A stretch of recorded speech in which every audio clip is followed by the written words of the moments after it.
let me start my talk with one of my favorite topics, which is the economy, which is our economy.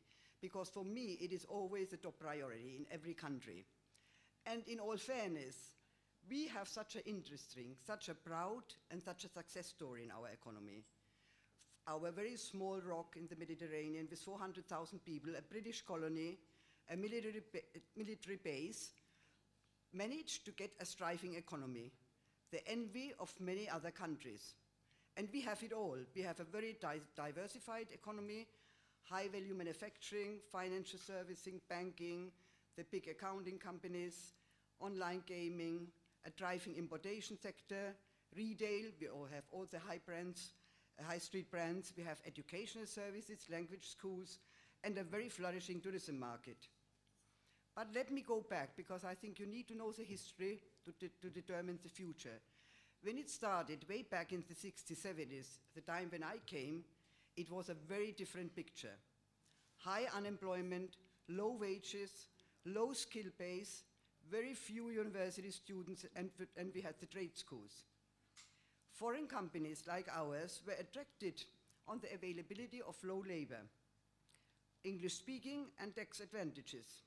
And the first ones who came were the textiles, very low skill, in fact the Maltese housewife skill of sewing.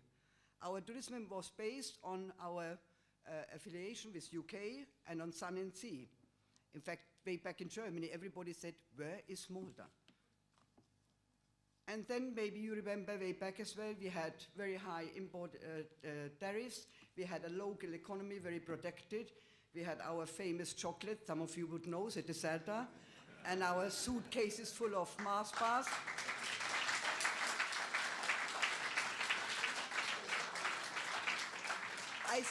I think our youngsters need to be told this story, because it's not that long ago.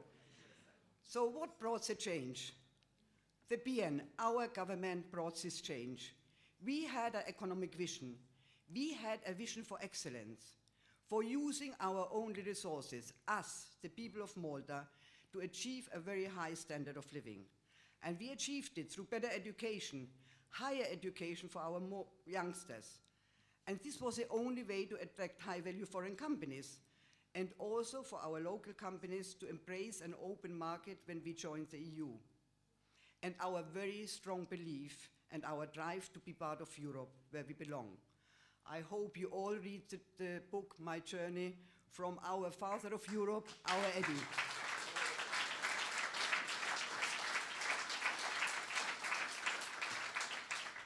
And especially over the last 10 years since we joined the EU, we had a roadmap. Our roadmap meant investing in business and commerce, not by being involved and control businesses, but by providing the robust infrastructure for businesses to grow. Our roadmap consisting of providing a strong, healthy, and well-trained labor force. Our roadmap attracted high-value added sectors to Malta, bringing their newest technologies. We brought and created the IT sector. Let me remember, under Labour, and I was here, we had to sign a declaration with the unions to be able to get a computer, so not to discharge people. It's not that long ago. I remember it. We created online gaming, pharmaceuticals, aircraft maintenance, financial services. I mentioned them before. We all brought them to Malta, and we helped them to grow. Ever since Labour is in power, the word roadmap seems to have lost its meaning. But what does the word roadmap really mean? For sure, it is more than a fancy word, because what it means is having a plan. It's not about having a complicated plan that nobody understands. In fact, on the contrary, a roadmap needs to be known and understood by all, because if we do not know where we are going, and how can we make sure that we don't get lost on the way? A real roadmap needs to focus, firstly, on investment in infrastructure, to provide a strong infrastructure for our businesses and industries. We did not embark on get-rich-quick schemes when it came to financing projects. We benefited from the maximum possible amount of EU funds to develop Malta's infrastructure for the first 10 years of our memberships. And for this, we needed a proper plan, a roadmap, and we had one. We made sure these funds were spent in the right way to generate jobs and growth. And we left a very nice present for the Labour government, with Dr. Gonzi negotiating the highest amount ever on EU funds.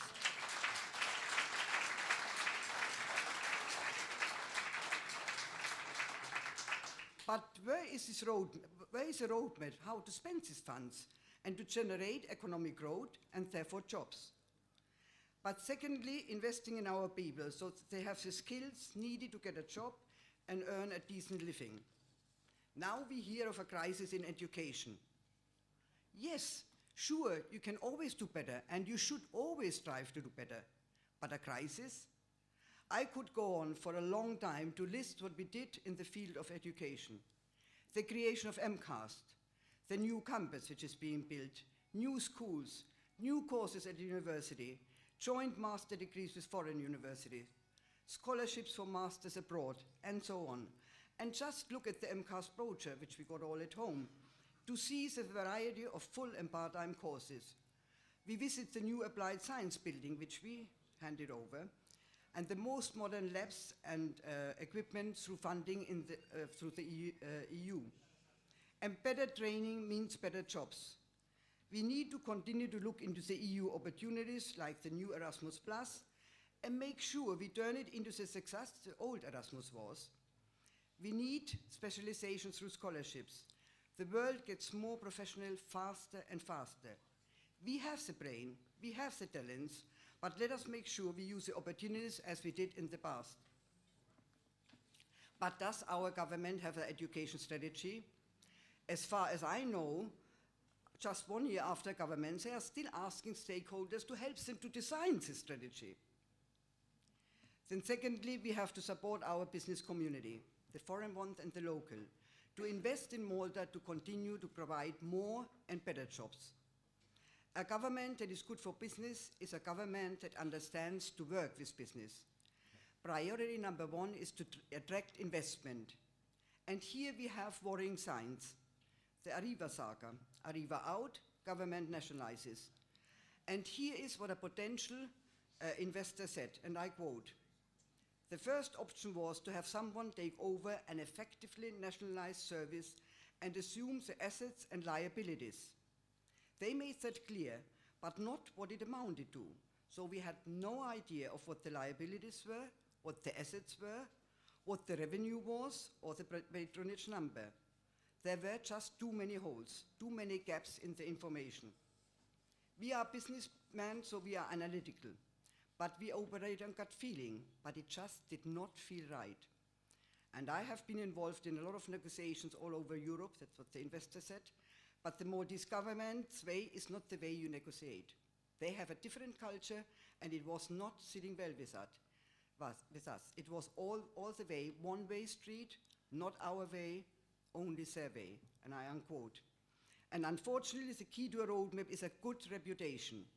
And we had built a very strong reputation for our country. See the foreign investors we brought in. And instead of an economic roadmap and an education strategy, we got a citizenship scheme fiasco. And Malta got around the world in a negative light. Cheap citizenship, cash and carry, pennies from heaven, a bankrupt country. But this sends warning signs across the business world, especially in one of our key sectors, the financial service sector. And where are we today? Unemployment is up by 500 people to a total of 7,800, close to 8,000 by end of January. Imports are down, especially on raw material, which of course results in lower exports, lower industrial production. All these are warning signs flashing, especially when in the other European countries, the unemployment rate is slowly going down. Yes, we are still one of the few European countries which have a lower unemployment rate than other European countries. But each unemployed person is one person too much. It's a tragedy. Imagine what it means to lose your job, when you have a family to take care, when you have a mortgage to pay, a car loan, you want to get married. You lose your self-esteem, your confidence, you feel like a loser. And especially when we hear that the unemployed registering for more than 1 year are in fact going up. And the unemployment is across all ages and across all professions. Government, you need to install confidence in our businesses and industries to invest and create jobs. We do not want you to create jobs like you did in the public sectors with over 1,000. We need growth in the private sector through new investment, through new niches, higher end tourism, let's put it up a notch, and to help our local micro business to cluster, to be stronger for the internal European market. And there are many more ideas.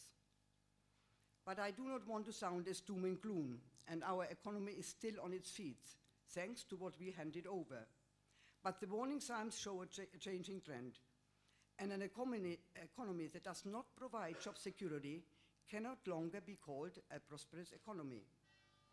We need action to turn this trend before it is too late.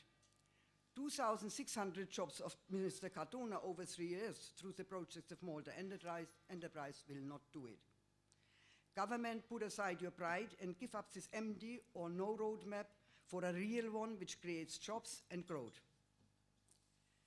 And the next destination and priority of this roadmap has to be to restore Malta's good reputation. And here there is an important role for us to play as MEP candidates. All of Malta's representatives in the coming term will be Malta's MEPs during Malta's presidency of the European Union. And therefore, all of us that are elected will have to work twice as hard to make sure to bring respect back to Malta's name. And I would definitely do my bit and give all the effort to make our country shine again. Thank you.